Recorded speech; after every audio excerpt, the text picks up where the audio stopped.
Maiduga puutusin ma kokku läbi selle, et ma läksin, isegi ei mäleta, see oli vist Tallinna Pedagoogikaülikool, oli see nimi tol hetkel veel, sinna koreograafiakateedrisse õppima ja ta oli seal õppejõud.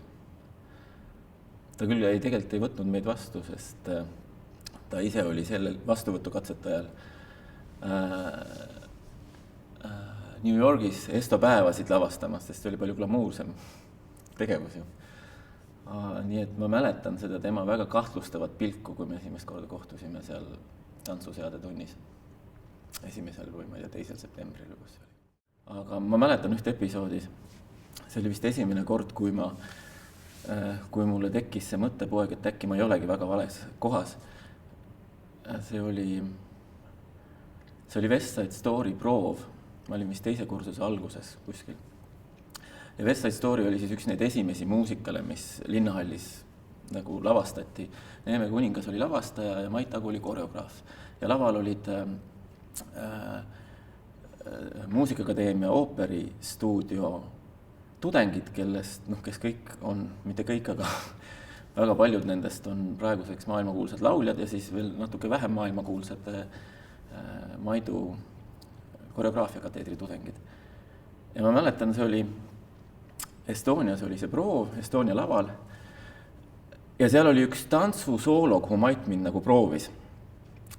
Ja selles soolos ühesõnaga, ma olin nagu nii närvis sellest vastutusest, et muusikast tantsisin välja ja ühesõnaga kombinatsioonid läksid täiesti sassi ja kõik oli nagu halvasti. Nii et ta jättis mind nagu proovi lõpus üksinda veel sinna, et seda harjutada, läbi teha ja see oli üks kombinatsioon, kus sa pidid nagu tõstma, ühesõnaga developé la seconde, tõstma selle jala siia kõrva juurde üles ja hoidma seda ja mitu korda niiviisi. Ja ma mäletan seda, kuidas ma siis tõstsin seda jalga seal laval üksinda. Tema oli teisel pool orkestriauku koos Ülle Ullaga, kes oli lauljate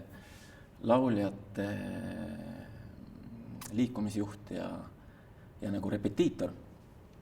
Seisid seal kahekesi, vaatasid mind ja ütlesid, ja siis ma mäletan seda Maitu, kes ütlesid, kurat, kõrgemale raisk, kõrgemale kurat, hoia, kõrgemale, veel kõrgemale, kurat, kõrgemale, hoia. Ja ma tõesti sellest suurest hirmust, üllatus, mu jalg tõesti tõusis päris kõrgele ja ma suutsin seda seal hoida ja siis see moment, kui siis Mait pani käed koos, näed jah, nad siuksed poisid on meil, ütles Ülle Ullale. Et siis oodates mingit koosat seal, siis ma korraga mäletan seda, et kuule see vist tähendas nüüd, et on ikkagi vist hästi. Et Mait oli ikkagi, selles mõttes ka ju nagu teerajaja küll, et ta toimetas selles vahealas, mis jäi selle rahvatantsu ja klassikalise balleti vahele, mis oli ebamäärane, kas oli ta siis estraadi poole rohkem kaldu või oli ta selline muude, et ta nagu, ta toimetas suuresti väljaspool neid selliseid traditsioonilisi klassikalisi institutsioone. Ja ta oli nähtav ja inimesed tundsid teda ja teadsid. Ehk et selles mõttes ta oli ikkagi oluline figuur, et kui me räägime klassikalisest balletist, eks ju, Estoniast või Mai Murdmast või Vanemuisest, Ülo Vilimaast, siis Mait Agu koreograafina oli ikkagi ka väga tuntud inimene, keda igaüks teadis loomulikult tänu tantsupidudele, aga et selles mõttes, et ta oli nagu omamoodi üksus,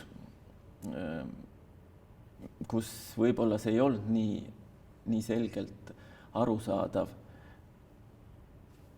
mis täpselt see tema, kuidas öelda, domeen on või agenda, et see oli segasem. Ja selles mõttes ta kindlasti võib-olla mõnedel oli julgustuseks ka, et on küll võimalik väljaspool neid olemasolevaid institutsioone tegutseda. Ma arvan, tema lemmikfraas oli see, et mis sa töllerdad?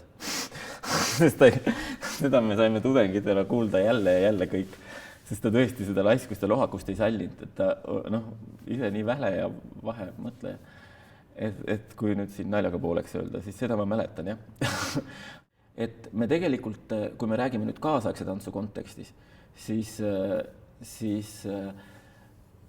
seal oli kohati, see võib-olla kõlab ülbelt, aga seal mis puudutab seda kooli ja neid pedagooge, siis kaasaegses tantsus seal oli tegelikult kohati situatsioon, kus tudengid olid selles valdkonnas targemad kui pedagoogid. Sest pedagoogidel puudus lihtsalt kogemus selle, kui me räägime tõesti kaasaegsest koreograafiast, liigutusega tööst, tunnetusest, erinevatest kaasaegsetest tantsutehnikatest, siis tudengid käisid workshopidel ja nendel nii-öelda, mis need on, seminarid või suvekoolid, mida korraldati ja me osalesime kõikjal, et meil oli mingi praktiline kogemus sellega. Pedagoogid ju olid kasvanud ja õppinud teises ajas, kus olid teised metoodikad. Ma võib-olla nüüd tõlgendan natuke omavoliliselt seda,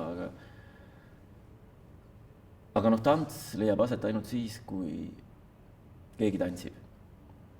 Nii kui ma ei liigu, seda ei ole.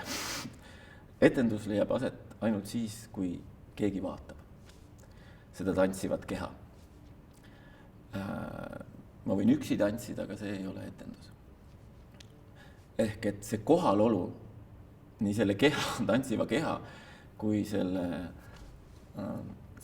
vaataja kohalolu selles samas ajas ja ruumis on minu meelest nii oluline.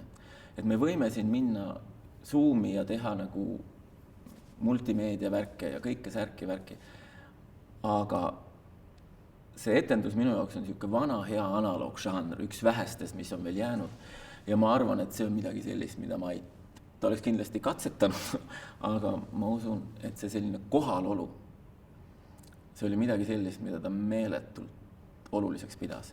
Seesama, et ära töllerda seal, mõtle, mis sa teed, kus sa olema pead, kuidas sa oled. Et ole kohal ja see oli tähtis.